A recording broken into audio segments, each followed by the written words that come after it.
My name is Olivia Harper, and I was standing on my father's porch on Christmas Eve, a wrapped gift in my hands, when the door opened and my whole world tilted sideways.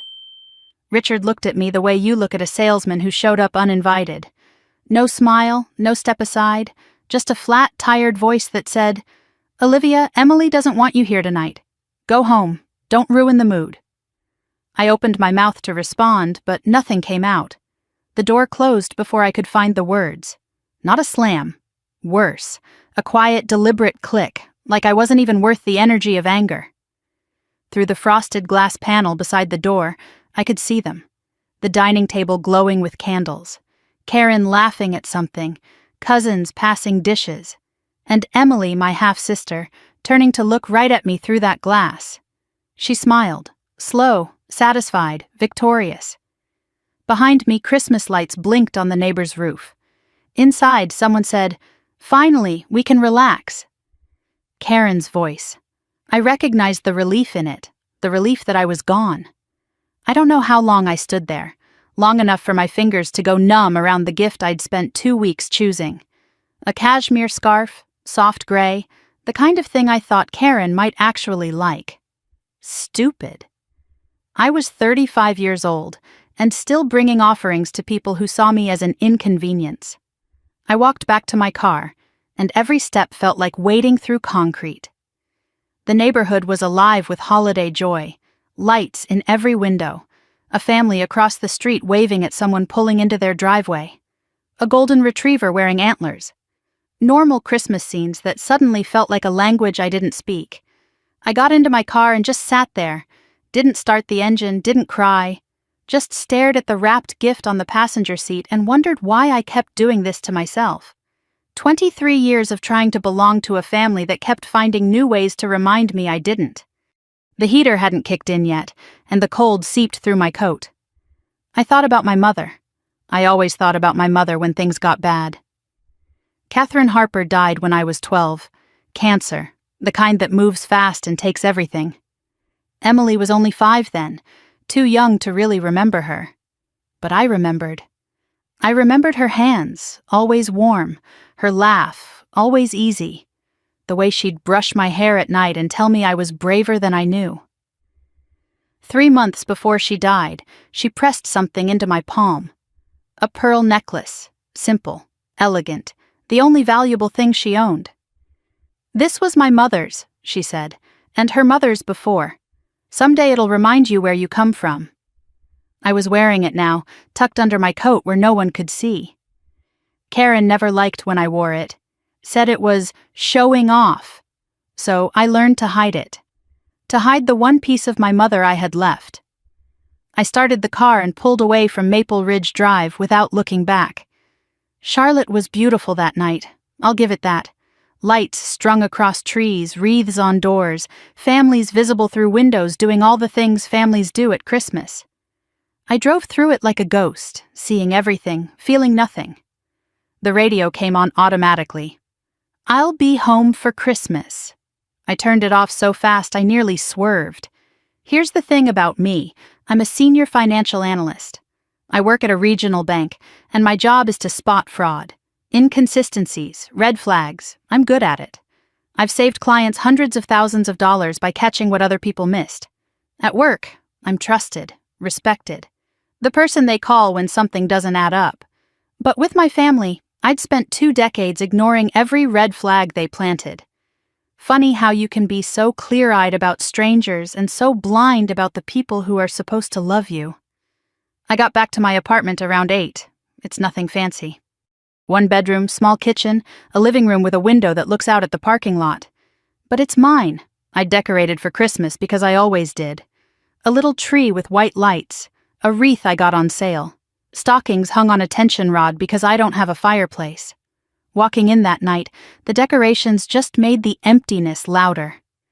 I set Karen's gift on the counter, poured myself a glass of wine, then put it back without drinking it. I didn't want to numb this, I wanted to understand it. I changed into pajamas and sat on my couch in the dark, just the tree lights blinking. On my bookshelf, there's a photo of my mother holding me when I was maybe 7, both of us smiling, real smiles, the kind that reach your eyes. I picked it up and studied her face, wondered what she'd say about tonight, about all of it. She'd been gone 23 years, and I still missed her like it was yesterday. When she died, everything changed. Dad remarried Karen within 2 years. Karen, who smiled at Dad and froze when she looked at me, who made sure Emily had everything while I learned to make do with less. Emily became the new daughter. I became the reminder of a life Richard wanted to forget. I thought about all the times I'd been pushed aside. My middle school graduation that Dad missed because Karen scheduled Emily's dance recital on the same day. The family vacation to Florida I wasn't invited to because there was limited space. The Thanksgiving 3 years ago when I was uninvited at the last minute because Emily said I made her feel judged. Every time I forgave them, every time I came back, every time they took a little more and gave a little less. Maybe the problem wasn't that I kept failing to earn their love. Maybe the problem was that their love was never available to earn. Around 11, my phone buzzed. I'd been ignoring it for hours, but curiosity won. A group text from the family Christmas I wasn't part of. Photos. The dinner table, everyone smiling. Emily holding up a gift, beaming, Karen kissing Dad's cheek by the tree. The caption from Emily: "Perfect Christmas with the people who matter most." I wasn't in a single photo, erased completely. They weren't sad I was gone, they were celebrating it. I muted the chat, put my phone face down, stared at the ceiling until my eyes burned. Tomorrow is Christmas Day, I told myself. I'll wake up alone. And maybe that's better than being at a table where I don't exist. Christmas morning came gray and cold. I woke before my alarm, made coffee I didn't taste, and moved through the apartment like a sleepwalker. My phone sat on the kitchen counter where I'd left it. I expected another group text, more photos of the family I'd been exiled from. I almost didn't look, but then it buzzed, and habit made me reach for it. It wasn't a text. It was an automated notification from my credit monitoring app. The subject line made my stomach drop. Alert, significant change to your credit report. I opened it. Coffee cup frozen halfway to my lips. Your credit score has decreased by 127 points. New account activity detected. 127 points. That doesn't happen from a missed payment.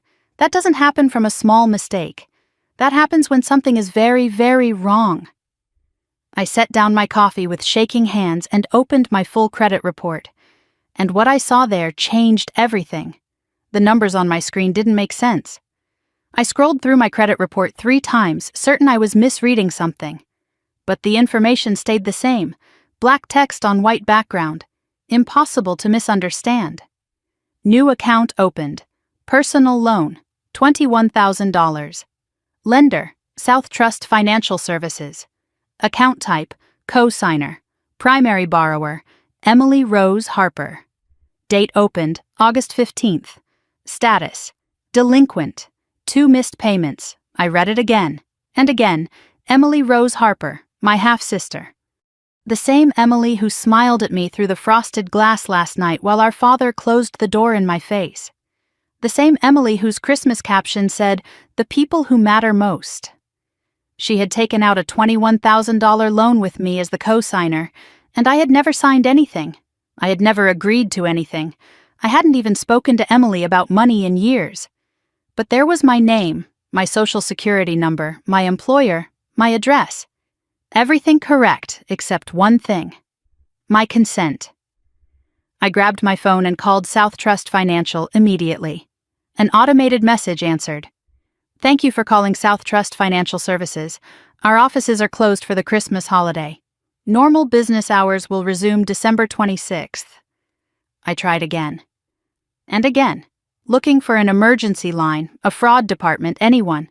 Nothing. The whole financial system was shut down for Christmas, and I was trapped in limbo knowing something was very wrong but unable to do anything about it. I called my own bank's fraud department next. Christmas Day meant reduced staff and longer hold times. I sat on hold for 43 minutes, listening to tinny Christmas carols that felt like mockery. When I finally reached someone, they could only flag my account for monitoring. They couldn't investigate an external loan. "You'll need to file a dispute directly with the lender and the credit bureaus," the representative said.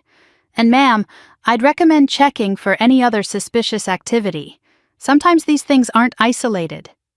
Her words hung in the air after I hung up. Sometimes these things aren't isolated. What else had they done? I sat at my small desk and opened my laptop. If the banks couldn't help me today, I'd help myself. This was what I did for a living, after all. I pulled up all 3 credit bureau reports: Experian, Equifax, TransUnion. The $21,000 loan appeared on all of them. The address associated with the application was 4712 Maple Ridge Drive, my father's house.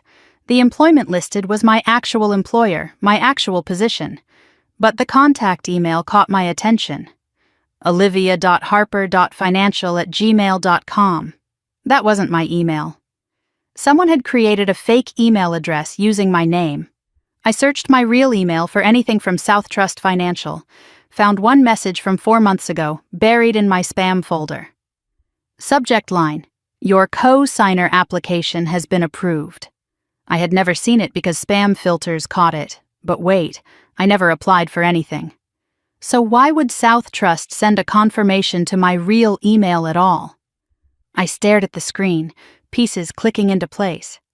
Someone applied using the fake email but must have listed my real email as a secondary contact, a backup, a mistake the fraudster didn't anticipate, or maybe a standard verification step they couldn't avoid. Either way, there was a trail. And then a memory surfaced. Sharp and unwelcome. 6 months ago, late June. Karen had called me, which was unusual. Karen never called unless she needed something. Her voice had been warm that day, almost friendly, which should have been my first warning. "Olivia, honey, we need a small favor. Emily's trying to build her credit, open a savings account at a new bank. They need a family member's information for verification. Just routine paperwork." I had hesitated. Something felt off. But then Karen's voice had turned wounded. "Don't you trust your own family? It's just paperwork. Emily's trying to be responsible for once. I thought you'd want to support that." And because I always wanted to believe they might finally accept me, I gave in. I gave her my social security number, my date of birth, my current address. Everything she asked for, wrapped in family guilt and handed over like a gift. I had given them the keys to my identity. I felt sick. The coffee I'd made that morning churned in my stomach. This wasn't random identity theft by some stranger on the internet. This was family, my stepmother, my sister, using the information I'd trusted them with to take out a loan I never agreed to, and now I was liable for $21,000 because Emily had stopped making payments. 2 months delinquent. Collection proceedings pending. My credit score, which I'd carefully built to 785 over years of discipline, was now 658. I was planning to buy a condo next year. That dream was dead now. My job required periodic credit checks. This could raise red flags with my employer. My professional reputation depended on financial integrity, and they had taken that too. I went back to the loan application, looking for more details. The purpose listed was home improvement and personal expenses. 2 payments had been made in September and October. Then nothing. November and December missed completely. If Emily defaulted entirely, I was responsible for the full amount. Plus interest, plus fees, plus the damage already done. I did the math with shaking hands. If this went to collections, it would follow me for 7 years. 7 years of explaining. 7 years of being punished for trusting the wrong people. I found a link to view the original application. A scanned PDF loaded on my screen, the application form filled out with my information, my name typed neatly in every field, and at the bottom a signature line, co-signer signature, Olivia C. Harper. The signature was there, a reasonable imitation of my handwriting, but I knew my own signature, the way I loop my O, the sharp angle of my H, the slight flourish on my final R. This was close, but it was wrong. Someone had studied my signature and forged it. This wasn't carelessness or miscommunication. This was deliberate, calculated fraud. And someone in my family, maybe multiple someones, had planned it, I sat back in my chair, mind racing. The snow that had started falling outside my window was heavier now. The world was white and quiet, a picture perfect Christmas morning. Inside my apartment, the Christmas tree lights blinked on and off, cheerful and obscene given what I'd just discovered. I thought about the timing. Christmas Eve, I was publicly humiliated and removed from the family dinner. Christmas Day, I discovered the fraud. Were they connected? Had they kicked me out because they knew the credit alert would come? Were they trying to cut me off before I could ask questions at the dinner table? The exclusion suddenly felt less like cruelty and more like strategy. They wanted me gone before I found out. My phone buzzed. A text from a number I hadn't seen in months. Aunt Margaret, my mother's older sister. The only person from Mom's side of the family who still kept in touch, even though I'd been terrible about staying connected. "Merry Christmas, sweetheart. I heard you weren't at Richard's last night. Are you okay?" I stared at the message. Margaret had always been suspicious of Karen, had always asked careful questions about how I was being treated. I started to type a polite response, something vague and reassuring. Then I stopped. Margaret knew my mother. Margaret might know things about my family that I didn't. And right now, I needed answers more than I needed to pretend everything was fine. I deleted what I'd written and typed something different. "Can we talk? Not about Christmas. About something else. Something about Mom." 3 dots appeared. Disappeared. Appeared again. My heart pounded while I waited. Finally, her response came through. "I've been waiting for you to ask. Come over tomorrow. There's something you need to know." Something about Mom. What else had this family been hiding? December 26th came slowly. I barely slept, lying awake most of the night staring at the ceiling, Aunt Margaret's text echoing in my mind. "Something you need to know. But first things first." The bank opened at 9, and I intended to be there the moment the doors unlocked. I showered and dressed with deliberate care. Black slacks, white blouse, my good wool coat. Professional, put together, armor for battle. I gathered everything I might need, printed copies of my credit reports, the loan application with the forged signature, my real ID, proof of address, bank statements. I organized it all in a folder the way I would for a client at work. If I was going to fight this, I was going to fight it like the professional I was, not like a victim begging for help. The pearl necklace went on last. I tucked it under my collar where it would rest against my skin, invisible but present. My mother's strength, close to my heart. I needed it today. South Trust Financial Services, Ballantine Branch. The building was modern glass and steel, corporate Christmas decorations still hanging in the windows, wreaths with red bows, a tree in the lobby blinking with white lights. I arrived at 9:05, one of the first customers through the door. The normalcy of the place felt surreal. People depositing checks, a young couple opening a joint account, an elderly man asking about interest rates, and me walking up to the reception desk to report that my own family had committed a crime against me. I asked to speak with a manager about a fraud concern. The receptionist's expression shifted immediately. Fraud isn't a casual word in a bank. She made a quick call, then directed me to a private office in the back. I followed her down a carpeted hallway, past framed photos of community events and employee awards, into a small room with a desk, 2 chairs, and a window overlooking the parking lot. Janet Morrison, Branch Operations Manager. That's what the nameplate said. She was mid-50s with reading glasses and kind but professional eyes. A family photo sat on her desk. Husband, grown kids, a golden retriever on a beach. Normal life. Normal family. Everything I didn't have. She listened as I explained the situation. A loan I never signed. My identity used without my permission. A forged signature. As I spoke, her face grew more serious. When I finished, she turned to her computer and started typing. "Let me pull up your file," she said. "Give me just a moment." I watched her scroll through screens, her frown deepening with each click. Finally, she picked up her phone and called someone in records. Spoke in a low voice I couldn't quite hear. When she hung up, she turned her monitor so I could see it. The loan application filled the screen. Application date, August 15th. Submitted in person at the Pineville branch, a different location than this one. Primary borrower, Emily Rose Harper. Co-signer, Olivia Catherine Harper. Documents provided included a photocopy of my driver's license, a signed application, and email confirmation. Janet's voice was careful when she spoke. "Miss Harper, did you submit this application in person?" I shook my head. "No, I've never been to your Pineville branch." "Did you authorize anyone to act on your behalf?" "No." "Is this your signature?" She zoomed in on the signature line. I stared at it, that imitation of my handwriting, close but wrong in ways only I would notice. "No," I said. "That's not my signature. Someone forged it." Janet removed her glasses and rubbed the bridge of her nose. "I was afraid you'd say that." I looked at her. "This isn't the first time you've seen something like this?" She hesitated, then shook her head. "Family fraud is more common than people think. I'm sorry you're going through this." Family fraud.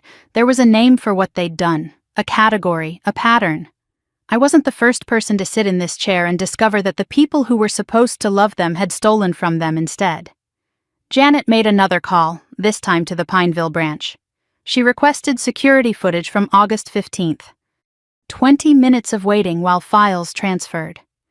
I sat rigid in my chair, folder clutched in my lap, watching the clock on the wall tick away seconds that felt like hours. Finally, Janet turned her monitor toward me again.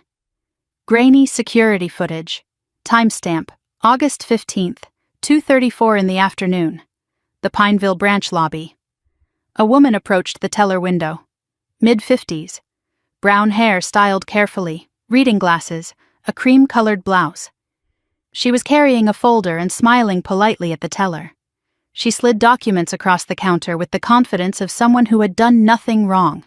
I knew that posture, that performative elegance, that practiced smile. Karen. My stepmother had walked into a bank, pretended to be helping me, and forged my name on a $21,000 loan. Janet paused the footage. "Do you recognize this person?" My voice was steady, even though my hands weren't. "That's my stepmother, Karen Harper." Janet captured a still frame and printed it. "I'll need to document this. And Miss Harper, I have to tell you, this is now a criminal matter." Criminal matter. Not a family disagreement, not a misunderstanding. My stepmother had committed a crime, and it was captured on camera. Janet explained what I needed to do next. File a police report to document the crime officially. File an FTC identity theft affidavit, Form 14039. Dispute the account with all 3 credit bureaus. Send a fraud affidavit directly to South Trust. Once they had the police report, they could freeze the account and begin their internal investigation. The process could take 30 to 90 days. During that time, I wouldn't be responsible for payments if I could prove fraud. "The footage helps," Janet said. "The forged signature helps. This is one of the clearer cases I've seen." She lowered her voice then, leaning forward slightly. "Honey, I've been doing this for 22 years. Family fraud is the hardest kind. People think because it's family they can't report it. Or they shouldn't. But fraud is fraud, and you have every right to protect yourself." She slid her business card across the desk. "My direct line, if you need anything." A stranger showing me more support than my family ever had. I tucked the card into my folder like a lifeline. I was about to stand when Janet paused, looking at her screen again. "Miss Harper, I should mention something else. When I pulled your information, I noticed additional irregularities." My stomach dropped.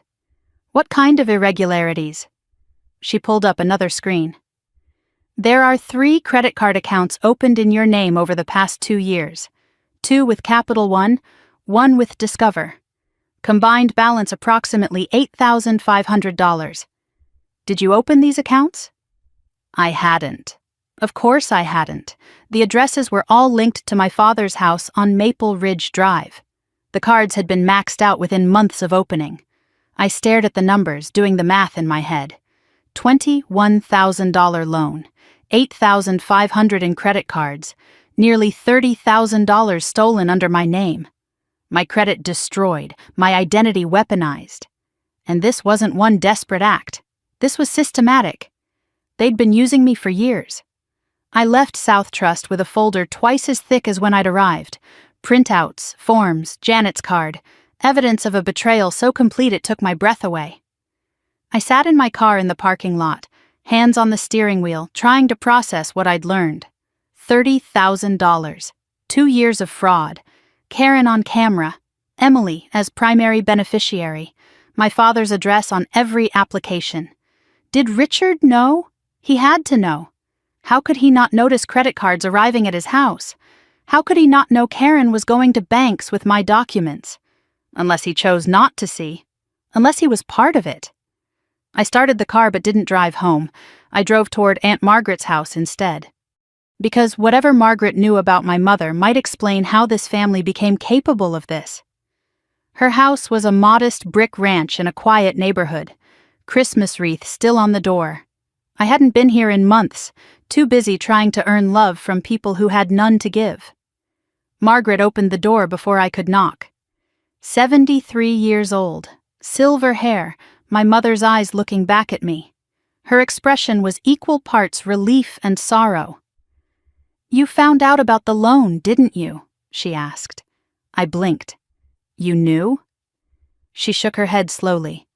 "Not about the loan, but I knew they were taking from you. Come inside, sweetheart." She stepped back, holding the door open. "There's more. There's always been more." I followed her into the warmth of her kitchen, heart pounding. "It starts with your mother," Margaret said softly, "and a trust fund you were never supposed to know about." Aunt Margaret's house smelled like cinnamon and old books. The kitchen was warm and cluttered with life, the kind of space that felt lived in rather than staged. A cat slept on a chair by the window. Family photos lined every available surface, and I found myself staring at them as Margaret put the kettle on. Photos of my mother, Catherine laughing at a picnic, Catherine in a graduation gown, Catherine holding a newborn me, exhaustion and joy mixed on her face. Photos that didn't exist at my father's house anymore. Karen had made sure of that. Margaret guided me to the kitchen table, set a cup of tea in front of me, and sat down across with a worn manila envelope in her hands. The edges were soft with age. My mother's handwriting was on the front. "For Olivia, legal documents." I stared at those words, written by hands that had been still for 23 years, and felt something crack open in my chest. "Your mother knew she was dying," Margaret said softly. "She had 8 months from diagnosis to the end. She spent those months making sure you'd be taken care of." She paused, fingers resting on the envelope. She didn't trust Richard completely. She loved him, but she knew his weakness. I looked up. What weakness? Margaret's eyes were sad. He always took the path of least resistance. Whoever pushed hardest, won. And your mother knew that after she was gone, someone else would be doing the pushing. She slid a document across the table. A copy of my mother's will, dated 3 months before her death. I picked it up with trembling hands and started reading. Legal language, formal and precise, until I reached Section 4. "I hereby establish a trust in the amount of $45,000 for my daughter, Olivia Catherine Harper, to be held until her 25th birthday, at which time the full amount shall be disbursed to her. Trustee, Richard Allen Harper." I read it twice, 3 times. $45,000. I turned 25 10 years ago. I never received a penny.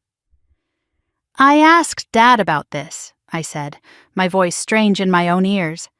"When I turned 25, I asked if Mom left me anything. He said there was nothing. He said the medical bills took everything." Margaret's jaw tightened. "That's a lie. Your mother had life insurance. The medical bills were covered. That $45,000 was separate. It came from your grandmother's estate, passed to Catherine, designated specifically for you." She leaned forward. "Richard knew. He's always known. The room felt like it was tilting. 10 years. For 10 years I had believed my mother died leaving nothing behind. That the cancer had taken not just her life, but any legacy she might have left. And all that time, the money she meant for me had been sitting somewhere, stolen by the people who were supposed to be my family. Where did it go? I asked. If the trust existed, where did the money go? Margaret pulled out a handwritten timeline she'd kept over the years. I've wondered that for a decade. When you turned 25, I asked Richard about the trust. He got defensive, said it was none of my business. We barely spoke after that. She traced a finger down the page. But I have my suspicions. The year you turned 25, Karen convinced Richard to invest in Emily's first business venture, an event planning company. It failed within 18 months. She pointed to another entry. 2 years later, Emily's second venture, a boutique, that failed too. She looked up at me. Every time Emily needed money, Richard found it somewhere. I always wondered if somewhere was your inheritance. The pattern clicked into place with sickening clarity. They hadn't just stolen from me recently. They'd been stealing from me for a decade. My mother's money, meant to give me a foundation, had been funneled into Emily's failures.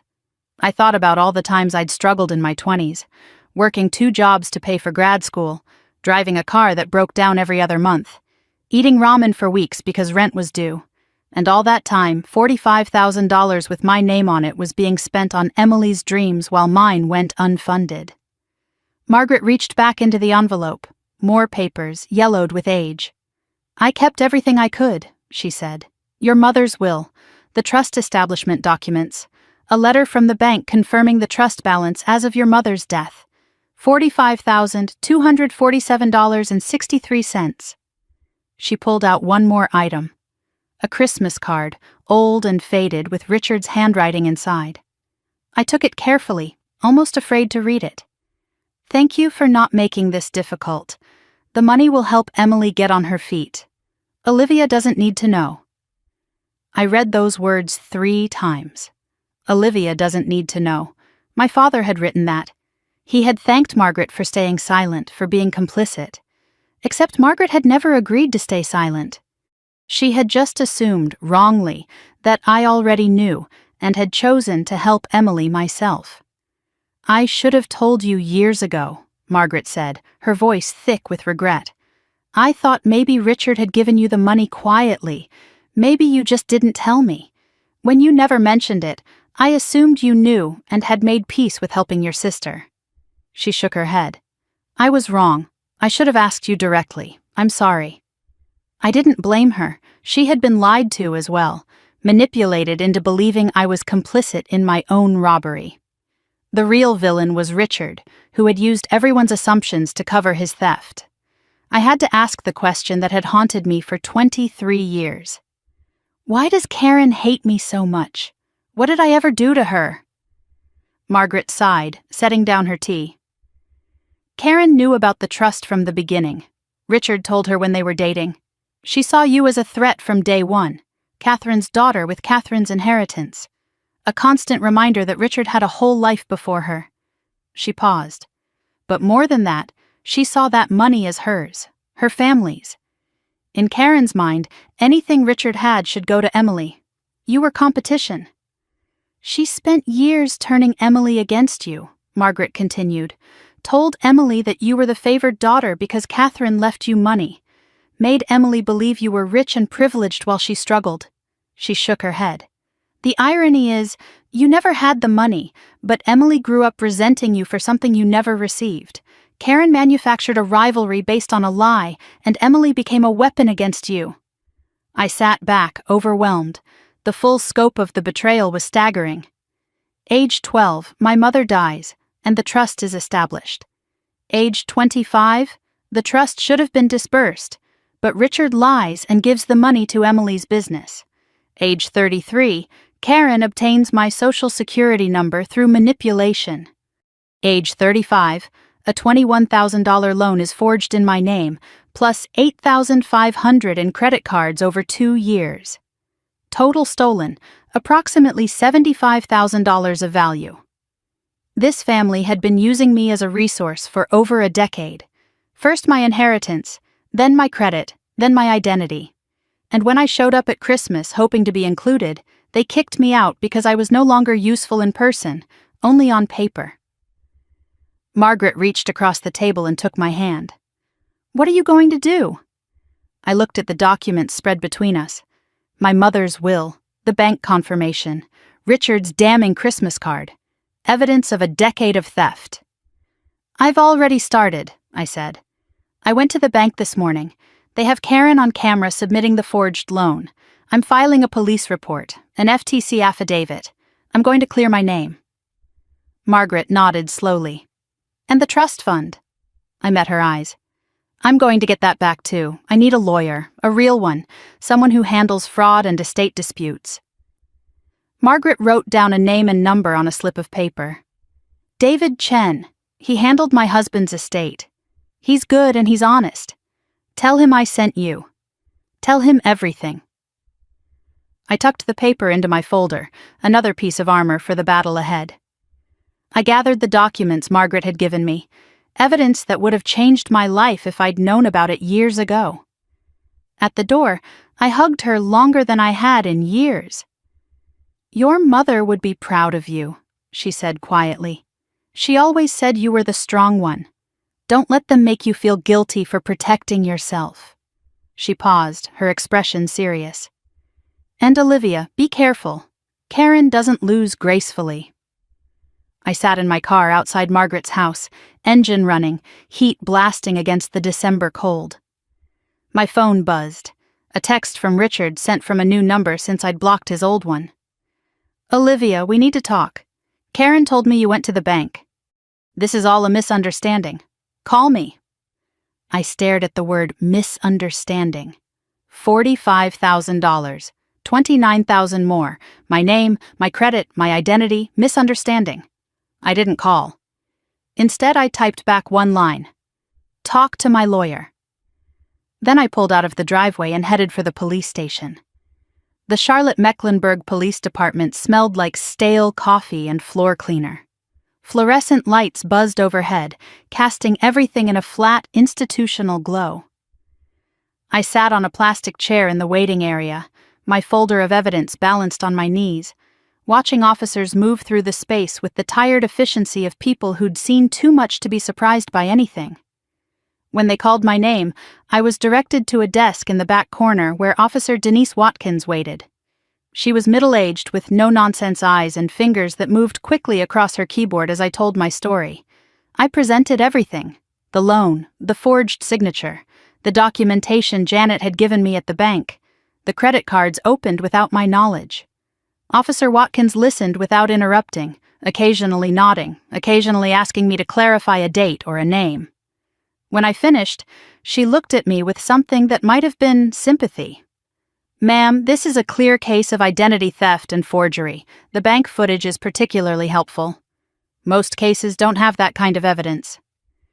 She typed something, then handed me a case number and a victim's rights pamphlet. "We'll assign a detective from financial crimes. You should hear from them within a week." I was about to stand when she added one more thing. "One question. Do you have reason to believe the suspects know you're filing this report?" I thought about Richard's text. "Karen told me you went to the bank."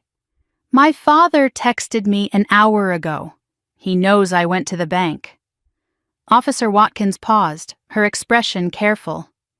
"Be careful. Financial crimes involving family can escalate. Document everything. Don't meet with them alone."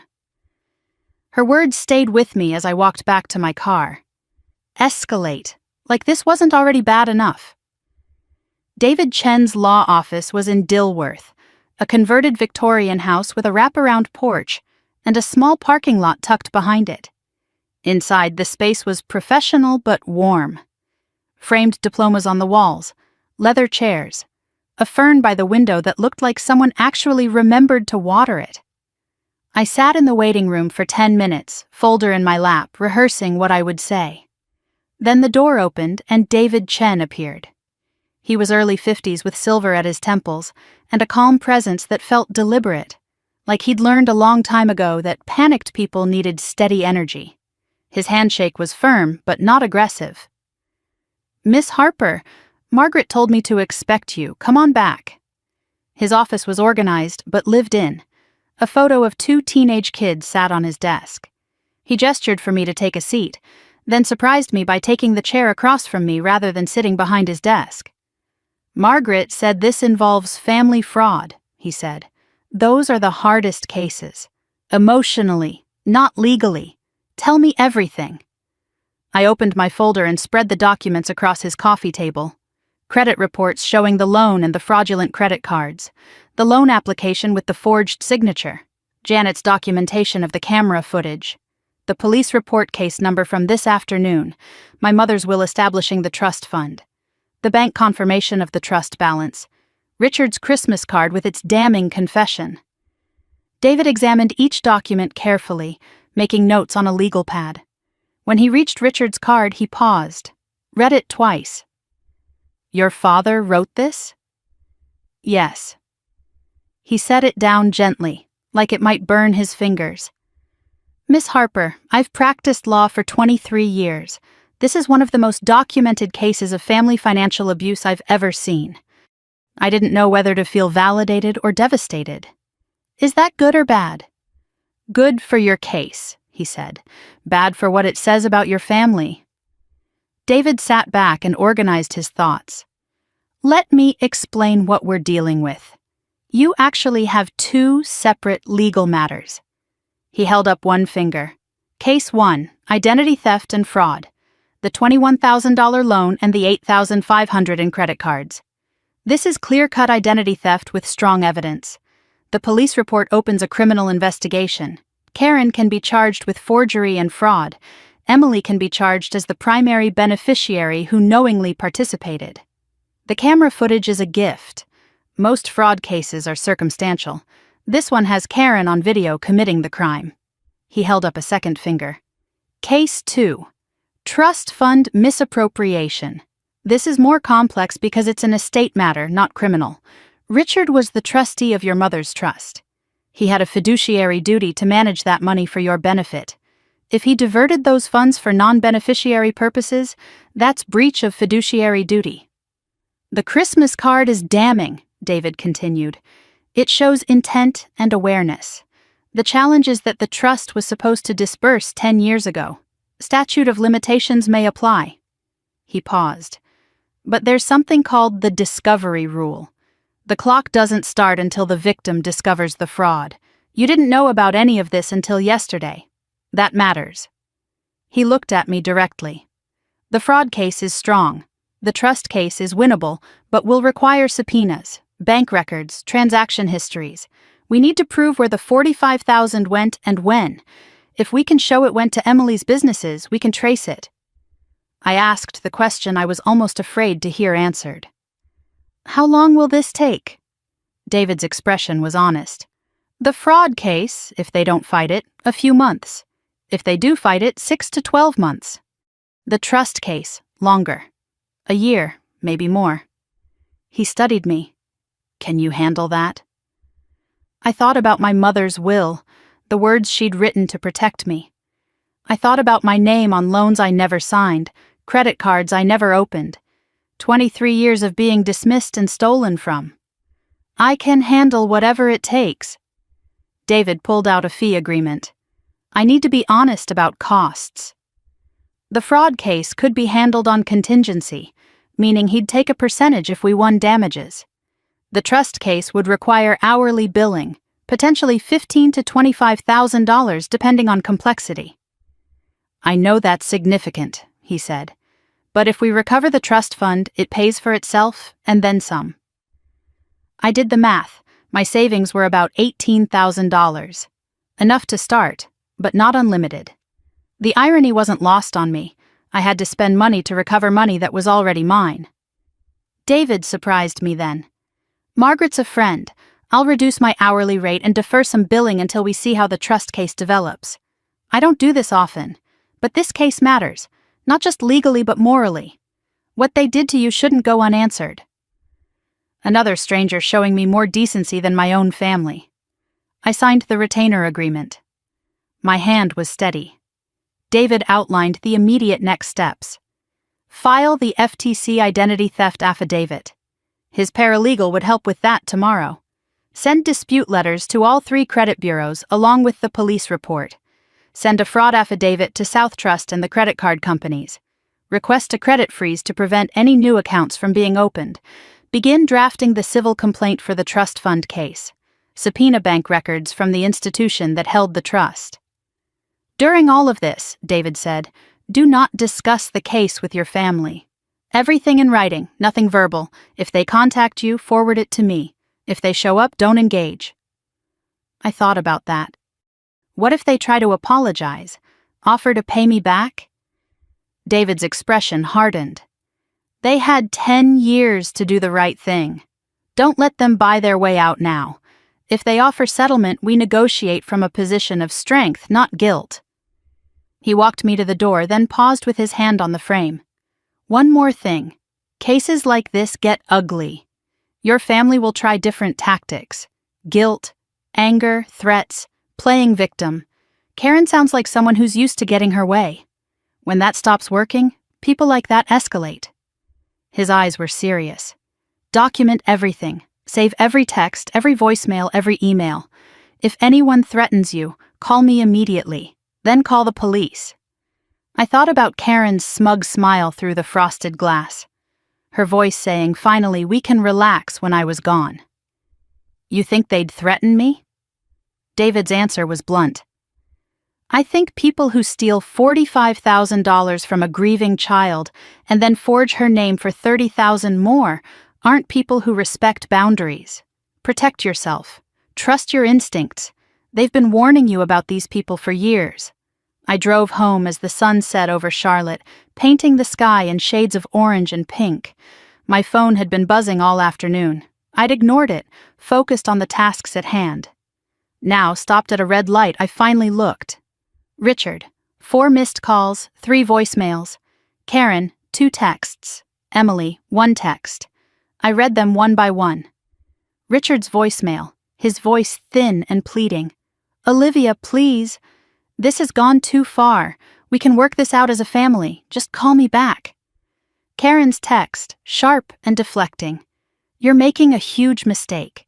Think about what you're doing to your father. And Emily. Emily, who had smiled at me through the glass.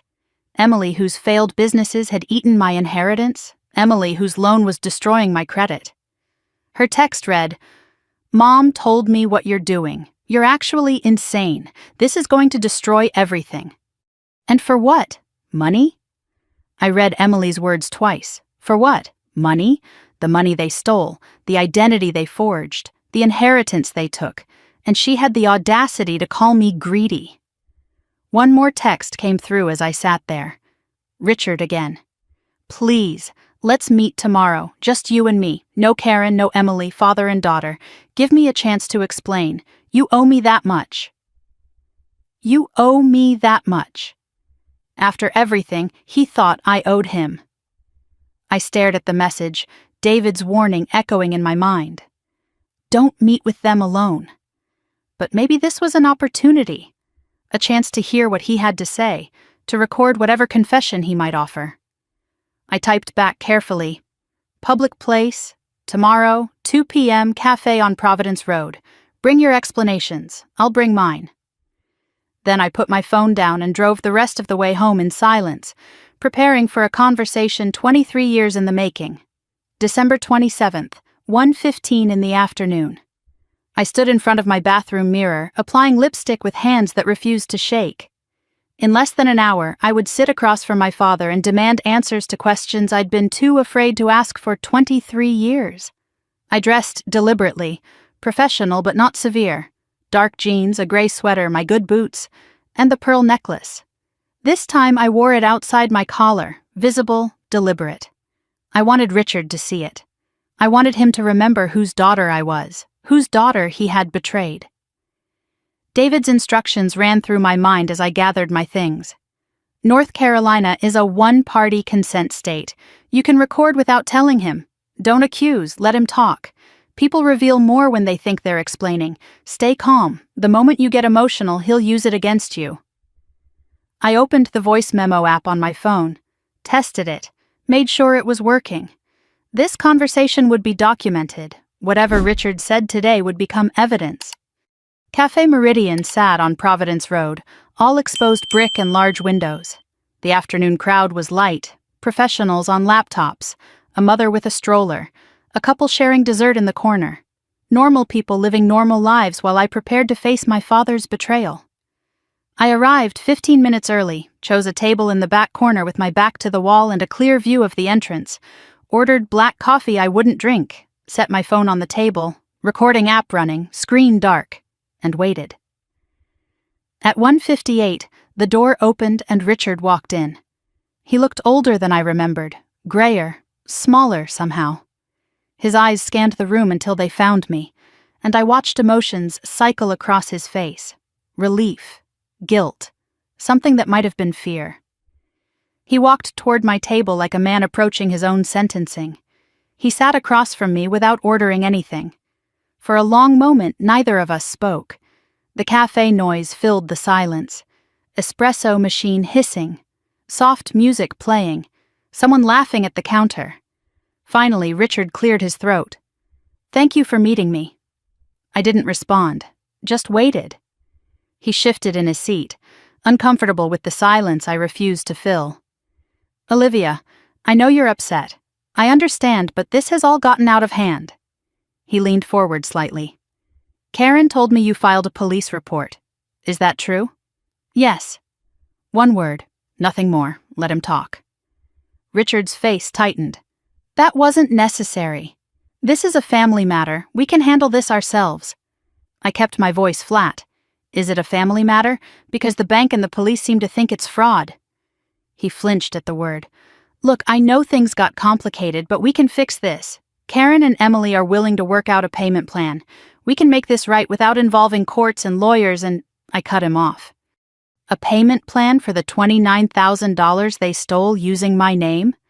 Or a payment plan for the $45,000 Mom left me that you never gave me?" The color drained from Richard's face. His mouth opened, closed, opened again. "Who told you about that?" And there it was. Not a denial, not confusion. Just who told you? An admission wrapped in a question. "Does it matter?" I said. "I know, Dad. I've seen the will. I've seen the bank confirmation. I've seen the Christmas card you sent Aunt Margaret thanking her for keeping quiet." Richard slumped back in his chair like I'd punched him. He ran a hand over his face, and for a moment he looked exhausted, defeated. But I had learned not to trust his performances. "You have to understand the situation I was in," he started. "After your mother died, everything was chaos. The house, the bills, raising you and Emily. Karen came into our lives and things got better. But money was always tight." He spread his hands, pleading. "When you turned 25, Emily's event planning business was failing. She needed capital. Karen said you had a good job, you were stable, you didn't need the money as urgently as Emily did.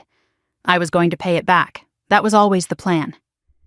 I let him finish, then asked the obvious questions. "You were going to pay it back? With what? When?" He had no answer. "And the loan? The credit cards? Were you planning to pay those back too?" His voice rose slightly, defensive. "That was Karen and Emily. I didn't know about those until recently." "You didn't know your wife was walking into banks with my forged signature? You didn't notice credit cards arriving at your house in my name?" Richard's composure cracked. His voice rose before he could stop himself. "Karen said if we got caught, you'd forgive us. You always forgive us. You always come back." He stopped, realizing what he'd said, but it was too late. Those words hung in the air between us, ugly and true. They had counted on my forgiveness. They had budgeted for it. My kindness wasn't something they valued. It was something they exploited, a resource to be harvested, a weakness to be used. I kept my voice steady even as something cold settled in my chest. "Let me make sure I understand. Mom left me $45,000. You took it and gave it to Emily. Then Karen got my social security number by lying to me. Then she forged my signature on a $21,000 loan. Then someone, Karen or Emily or both, opened credit cards in my name and ran up $8,000 more. And on Christmas Eve, you kicked me out of dinner because Emily didn't want to see me, right before the credit alert exposed everything. I paused. Did I miss anything? Richard couldn't meet my eyes. It wasn't like that. It wasn't planned that way. Then how was it, Dad? Help me understand how stealing $75,000 from your daughter isn't like that. He had no answer. Just sat there, jaw working, staring at the table. So I asked the question I'd waited 23 years to ask. Why was Emily always more important than me? His head snapped up. That's not true. It's been true my entire life, and you know it. For a moment, something flickered in his eyes. Shame, maybe. Or the ghost of the father he might have been. I tried to love you both equally. Did you? Or did you just love whoever Karen told you to love?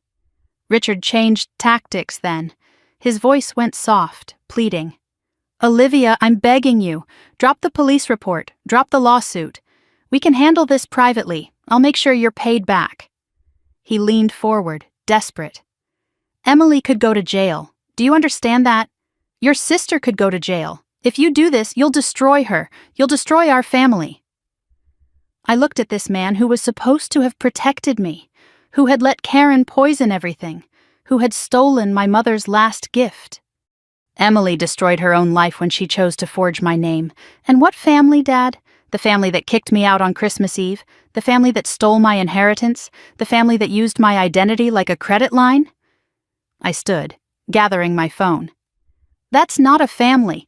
That's a group of people who take turns robbing me. Richard grabbed my wrist. Not hard, but desperate. Olivia, please, think about what you're doing. I looked at his hand on my arm, then at his face. Let go of me. He did, immediately, something flickering across his expression. Fear, maybe, or the realization that his grip on me, literal and otherwise, was finally broken. I pulled on my coat. If Emily didn't want to go to jail, she shouldn't have committed a crime. If Karen didn't want to face charges, she shouldn't have walked into a bank with my forged signature. And if you wanted to keep your family, you shouldn't have stolen from one daughter to spoil the other. I walked out of the cafe without looking back. The cold air hit my face, clean and sharp. I didn't feel triumphant. I felt emptied out. Like I'd finally said everything I'd been holding for 23 years, and now there was just space where the words used to be. I sat in my car, hands on the steering wheel. The recording app showed 47 minutes, 23 seconds. I saved it, backed it up to the cloud. Evidence. My hands were shaking now, delayed reaction setting in. My phone buzzed. A text from a number I didn't recognize. I opened it. You think you can destroy this family and walk away? You have no idea what you've started. This isn't over. No signature, but the venom was familiar. Karen. I stared at the message for a long moment. Fear flickered, brief and cold. Then I screenshot the text, forwarded it to David with 2 words. She threatened me. His response came in 30 seconds. Good. She just gave us more evidence. Don't engage. Let her dig her own grave. I put my phone down and started the car. Karen thought she could scare me into silence. She didn't understand that the woman who used to be afraid of her didn't exist anymore. That woman died on a frozen porch on Christmas Eve, holding a gift no one wanted. This woman was done being afraid. 2 weeks passed like a fever dream. I went to work, sat at my desk, analyzed spreadsheets, and flagged discrepancies for clients who weren't my family. I ate meals I didn't taste, slept in fragments between checking my phone for updates that never came. The police case was under investigation, no news yet. David had filed the civil complaint for the trust fund, and now we waited for a response. The credit bureaus were reviewing my disputes, 30 to 60 days standard processing time. Everything moved at the speed of bureaucracy while my life hung in suspension. The messages from my family never stopped. Richard texted on day 3. Olivia, please call me. We can still fix this. Day 7. Your silence is breaking my heart. I'm still your father. Day 12. Karen is having panic attacks. Emily can't sleep. Are you happy now? By day 14, he went silent. Somehow that was worse. Karen was less subtle. Day 2. You think you're so righteous. You're destroying innocent people. Day 5. I gave you 20 years of my life. This is how you repay me? Day 8. If I go to jail, your father will never forgive you. He'll die alone, and it'll be your fault. Day 11, the one that cut deepest. Fine, ruin us, but know that your mother would be disgusted by what you've become. My mother. She dared invoke my mother. The woman whose money she helped steal. The woman whose daughter she'd spent 2 decades trying to erase. I stared at that message until my vision blurred, then screenshot it like all the others and forwarded it to David. Emily's messages were different, raw and accusatory. Day 4. You're actually insane. I can't believe we're related. Day 6. This is all a misunderstanding and you're turning it into a federal case. Day 9. Mom says you're trying to put me in prison. Over money, over money. Day 13. You've always been jealous of me. This is just your revenge for not being the favorite. I read that last one 3 times. Jealous of her, revenge for not being the favorite. She really believed that. Karen had spent so many years poisoning her that Emily genuinely thought I was the villain of this story. Not once in any of these messages did anyone apologize. Not once did anyone acknowledge what they'd done. They weren't sorry they stole from me. They were sorry they got caught. January 10th. I was at my kitchen table trying to focus on a client report when my phone buzzed with an unknown Charlotte number. I almost ignored it, assuming it was Karen from a new number. But something made me answer. Miss Harper, this is Detective James Morrison, Financial Crimes Unit. I've completed my initial investigation. I'd like to meet in person to discuss findings. Can you come to the station this afternoon, say 2 p.m.? I called David immediately after hanging up. His voice was calm but alert. This is good. If he wants to meet in person, he has something substantial. I'll meet you there. Don't go alone. The next 4 hours stretched endlessly. I tried to work, couldn't focus. Kept checking my phone for more family messages, but strangely, there were none. The silence felt ominous. Did they know the detective was calling? Had they received calls too? I showered, dressed professionally, put on the pearl necklace that had become my daily armor. Whatever was coming, I wanted to face it looking like someone who deserved to be taken seriously. Detective Morrison's office was cluttered in the way of someone who had too many cases and not enough hours. Files stacked on every surface. A coffee mug that said, "World's okayest detective." He was in his 50s with salt and pepper hair and reading glasses that he kept pushing up his nose. David sat beside me, legal pad ready, as Morrison spread a file across his desk. Miss Harper, here's what we've confirmed. He pulled out the first document. Signature analysis. Our forensic examiner compared the signature on the loan application to samples of your authentic signature. His conclusion, with high confidence, is that the signature is not yours. It's a forgery. He set that aside and pulled out another sheet. Bank footage. We've positively identified the woman who submitted the application as Karen Elaine Harper, your stepmother. She told the bank employee she was helping her stepdaughter with paperwork. The employee had no reason to question it. He pulled out a third document. Digital evidence. The fraudulent email account olivia.harper.financial@gmail was created on August 12th of last year. We traced the IP address to a residential location. 4712 Maple Ridge Drive. Your father's house. He looked at me over his glasses. The device that created that account and submitted the credit card applications was a laptop registered to Emily Rose Harper. David leaned forward. You're saying Emily's laptop was used for all of this? Morrison nodded. We have IP address logs from the email provider and the credit card companies. Same device, same location every time. And there's more. He pulled out phone records.